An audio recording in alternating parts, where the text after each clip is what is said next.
Ассалаумалейкум қыздар. Бүгін сметанник пісіреміз. Бізге қажет болатын ингредиенттер: тұз бен қопсытқыш, маргарин, қант, сметана, қаймақ, ұн, жұмыртқа.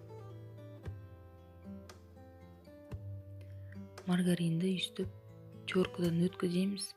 Шамамен 30 грамм қантты қосамыз да, ұнды қосамыз, одан кейін қопсытқышты қосамыз, тұзды қосамыз да, жақсылап тұрып араластырып, песочный тесто жасаймыз.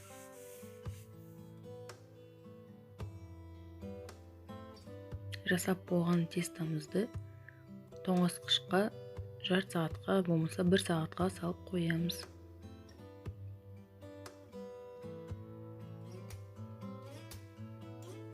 Бөлек ыдысқа жұмыртқа, қант, сметананы араластырамыз. Миксермен емес, вилкамен немесе венчикпен араластыру маңызды. Енді қамырына кірісейік. Қамырын жұқа қылып жаямыз.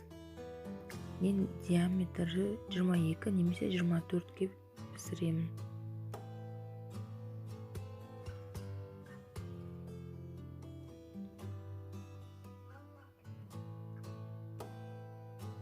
Шет-шетін бәрін түзулейміз. Енді ішіне начинкасын құямыз да пісіреміз. Дайын пирогымызды суытып, тағы да тоңазытқышқа 1 сағатқа қойып қоямыз. Піскеннен кейін тоңазытқышқа қою өте маңызды. Өйткені ортасы кішкене қатуы керек. Ас болсын, сіздерде де дәмді шығады деген ойдамын. Комментарийге бөлісіп кетіңіздер міндетті түрде, және де лайк басып қойыңыздар.